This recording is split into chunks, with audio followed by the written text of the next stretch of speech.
aad iyo aad ayaan ugu faraxsanahay inaan maanta joogo dalka Finland ee Ruushku uu gumaysan jiray una xorriyay maalin maalmaha ka mid ah.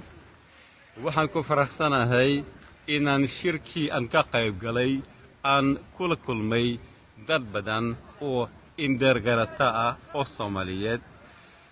Waxaan raalli ka ahay in aanu isdhaafsanay ra'yiyo ku saabsan sidii loo horumarin lahaa af Soomaaliga, sidii loo kaydsan lahaa suugaanta hiddaha ah ee afkii hore laga dhaxlay. Waxaan raalli ka ahay in mahmaahaha anigu aan aad iyo aad u jeclahay ee Soomaaliyeed in la wada jecel yahay, in la doonayo in la barto, in laga salgaaro, in la garto macaanaha qotada dheer leh ee ku abuuran. Mahmaahaha aan si aad u jeclahay waxaa ka mid ah nin maqan tebidii waa nin jooga ceebtii.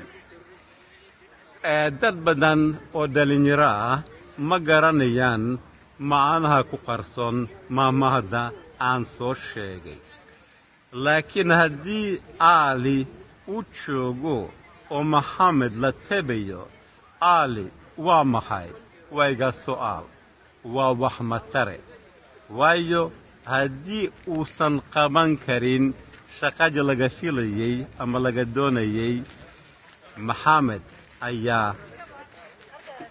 Maxamed weeye nin loo baahan yahay. Rag waraggii hore hadalla waa intuu yidhi. Aniga waxaan kula dardaarmayaa dadka da'da yar ee Soomaaliyeed meelay joogaanba inay si kasta u noqotaba ay u bartaan afkooda hooyo. Af Soomaaligu waa mergii oo kale oo hadba danka loo jiido u jidhma. Waa af hoodana erey waliba macno badan buu leeyahay. Waa taa sababta ay aad ugu adag tahay in ajnabigu u barto af Soomaaliga. Aniga waxaan bilaabay barashada af Soomaaliga 50 sano ka hor. Weli kama salgaarin, weli waa si baranayaa. Waxaan doonayaa dhalinyarada Soomaaliyeed inay ila bartaan afkooda hooyo ee aad iyo aad u macaan u qurxon.